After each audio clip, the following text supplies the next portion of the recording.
and get things moving. So my first story today has to do with a Democratic congressional lawmaker from New York, who we talk about a lot on this show. Someone that I hope is going to be running for president in the next election cycle. But that's just my hope personally, because I think that she is one of the first people in a group of people now who have the ability to change the party. So AOC is someone that we've talked about on the show multiple times.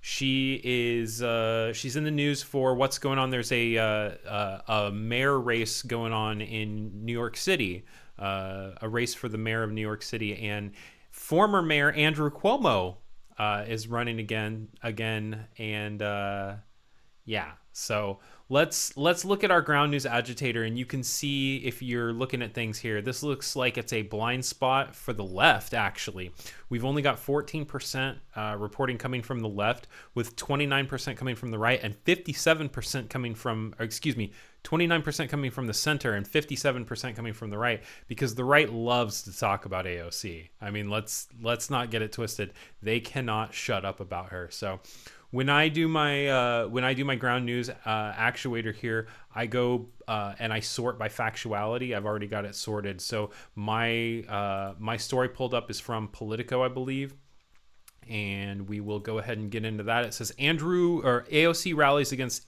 Cuomo gentricy. So Representative Alexandria Ocasio-Cortez ratcheted up the stakes in the New York City mayor's race on Saturday night during a rally for contender Zoran Mamdani. I hope I'm pronouncing that even close to right. Framing the contest as a referendum of the future of the Democratic Party nationally, because it is. It's a choice, she said, between gentricy, represented by the 67-year-old former governor Andrew Cuomo, and the change represented by Mamdani, a 33-year-old assembly member.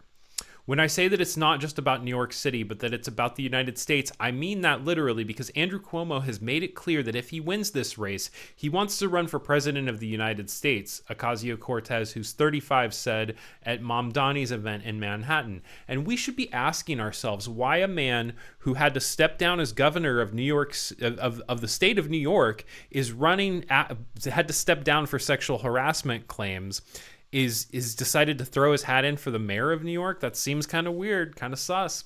Cuomo has not publicly said he would run in 2028, but he told Politico in May that he intends to be a national figure as mayor, organizing Democrats across the country. In a world and nation that is crying to end gentricy of our leadership and that wants to see a new day, that wants to see a new generation ascend, it's unconscionable to send Andrew Cuomo to Gracie Mansion, she said, or she added, referring to the New York City mayoral residence. Okay, let's think about the leadership that we have in the Democratic Party. We have Dick Durbin, we have Chuck Schumer, we have Nancy Pelosi, and now Andrew Cuomo. Like, all of these people, Andrew Cuomo, 67 years old, is pretty damn close to 70. Like, I don't think that we need all of these old people. Like, 50, 55 should be about the cap of where we're trying to put new people into office. These people... Okay, we're just going to get through the article here. Earlier this month, Ocasio-Cortez endorsed a slate of 5 candidates in the Democratic Party, making Mamdani her top choice under the city's ranked choice voting system. On Saturday, she mentioned that Mamdani and Brad Lander had recently cross-endorsed, with both encouraging supporters to rank their respective ally second. During her speech, Ocasio-Cortez also praised the 2 other candidates she had endorsed, Zelnor Miri and Scott Stringer, but did not mention the candidate she herself ranked second, Adrian Adams. She also specifically urged voters not to rank Cuomo on the ballot, becoming the highest profile supporter for the movement dubbed DREAM. Don't rank evil Andrew for mayor. That's hilarious. Not ranking Andrew Cuomo is the right thing to do in solidarity with the survivors of sexual harassment, she said on the stage. Cuomo resigned as governor in 2021 after a report from Attorney General Letitia James' office determined he had sexually harassed 11 women, allegations Cuomo denies. Cuomo's campaign did not immediately respond to a request for comment on Saturday night. The former governor has honed recent attacks against Mamdani of his lack of experience and said in a recent debate that the Queen's lawmaker would be ill-equipped to counteract President Donald Trump and his policies. Mr. Trump would go through Mamdani like a hot knife through butter, Cuomo said. He would be Trump's delight. Oh, you mean like Eric Adams? I don't think so, buddy. Ocasio-Cortez offered a much different perspective. Not ranking Cuomo, she said, is the right thing to do to turn the page for the future of the Democratic Party that does not want to continue to repeat the mistakes that have landed us here. We can never get past Donald Trump if we want to elect the same people and make the same decisions that got us here in the first place. Yes, absolutely, yes. Okay, more than 2,500 people filled the Terminal 5, the concert hall on the west side of Manhattan. The rally capped off the first day of early voting on the June 24th primary. Other speakers included Transport Workers Union International President John Samuelson, the leader of the New York Working Families Party, and State Senator John Liu, the Kid Miro, a media personality from the Bronx, emceed the event. Mamdani also presented the race as having implications far beyond the empirical concerns of New Yorkers. We stand on the verge of a victory that will resonate across the country and the world, he said from the stage. Make no mistake, this victory will be historic, not just because of who I am, a Muslim immigrant and proud democratic socialist, but for what we will do. Make this city affordable for everyone.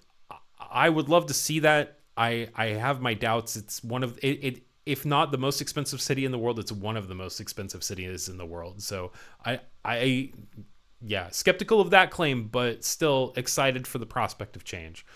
Polling in the race has consistently shown Cuomo in the lead, though Mamdani is within striking distance. His growing prominence has unleashed a torrent of spending against him, funding largely by business and real estate interests who oppose his lefty politics.